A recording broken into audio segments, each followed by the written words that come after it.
प्रस्तुति और आप देख रहे हैं नई जिंदगी। बैठिए सर आप। आज एक नई जिंदगी पर देखिए एक गरीब और हारे हुए इंसान के लिए दुबई में नौकरी के रास्ते कैसे खुले, स्टीवन पार्टनर्स ने कैसे करी लोगों की सहायता और अंत में एक विशेष गीत। असतो मा सद्गमय तमसो मा ज्योतिर्गमय मृत्योर्मा अमृतंगमय। जयति जयति महाभारत जयति अंधकार हर ले ज्योतिर्मय कर ले प्रेम गीत क्षमा की लय पर एकता का स्वर दे जयते जयते जयते जयते मम भारत जयते जयते जयते जयते जयते मम भारत जयते। नमस्कार दोस्तों, एक नई जिंदगी में आप सबका बहुत बहुत स्वागत है। आज हम बात करेंगे कि क्या कोई है जो आपकी जिंदगी के बंद दरवाजे या बंद रास्तों को खोल सकता है, और हम आपको दिखाना चाहते हैं सिकंदर कुमार की कहानी। इनकी कहानी को देखकर आपको यकीन हो जाएगा कि वाकई में कोई है जो आपकी जिंदगी के बंद रास्तों को खोल सकता है। आइए देखते हैं कि इनकी जिंदगी में क्या हुआ। इनकी कहानी हम तक लेकर आई है हमारी प्रोड्यूसर रोली ग्रेस उत्तर प्रदेश से।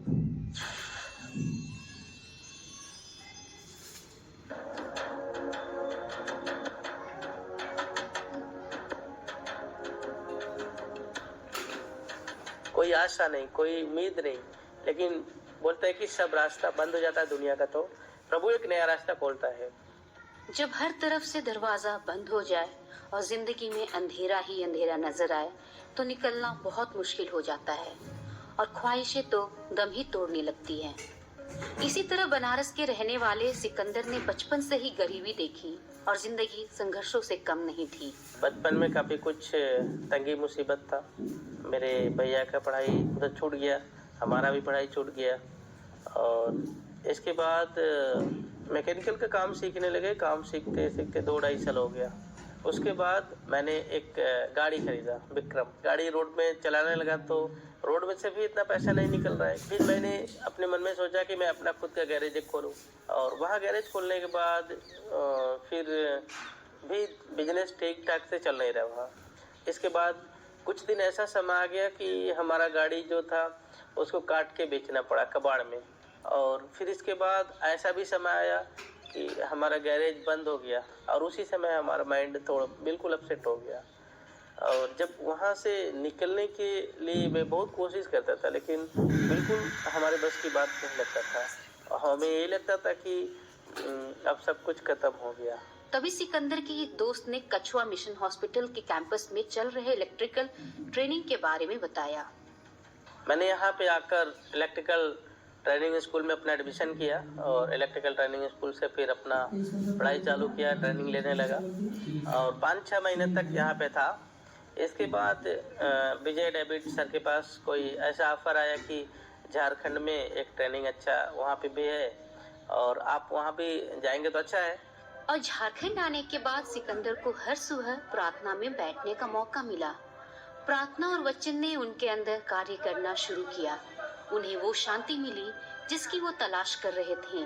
जब मैं रोज प्रार्थना में बैठने लगा तो मुझे बहुत शांति मिलने लगा, और जैसे लगता था कि हमारे साथ कोई हमें सांत्वना दे रहा है, हमारे साथ रह के हमें कोई कुछ सिखा रहा है।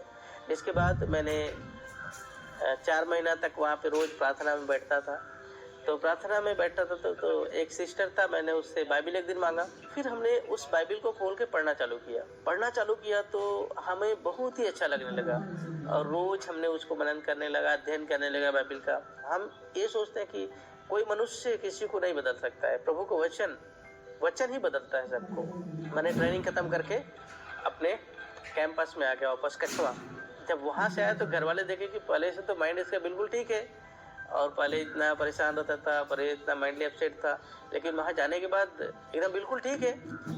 प्रभु की शांति और विश्वास में आगे बढ़ रहे सिकंदर जब ट्रेनिंग खत्म कर बनारस वापस आए तो उनके सामने फिर से अपनी जीविका चलाने की चुनौती थी और एक दबा हुआ अरमान फिर से जाग उठा।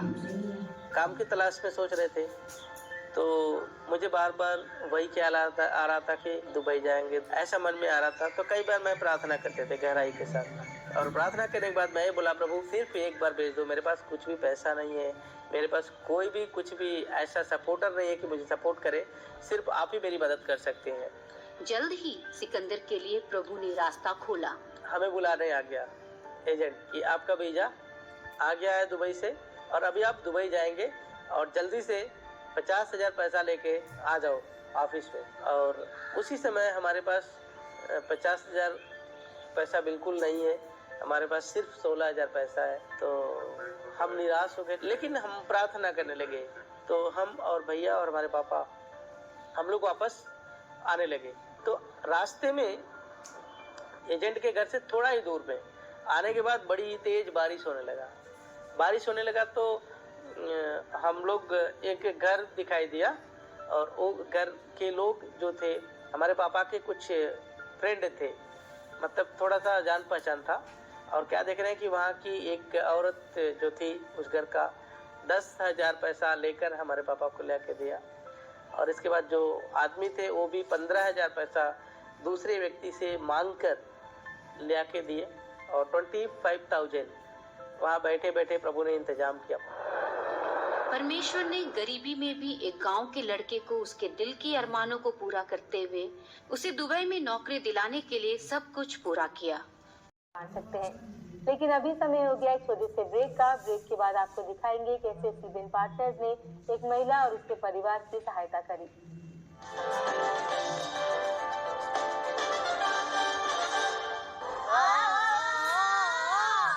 हम कहाँ हैं? मैं समय और स्थान का पता नहीं लगा पा रहा हूँ। आश्चर्यजनक, ये किस गोत्र से है? तुम कौन हो? मैं दाऊद हूँ, मैं प्रभु के लिए बचाता हूँ। लूसीफर, तूने प्रभु के विरुद्ध पाप किया है। उसने ऐसा क्यों किया? दानियल, आपको हमारी बात माननी होगी। पर आप लोग कौन हैं? आपकी जान खतरे में है। सुपर बोल सीजन 1।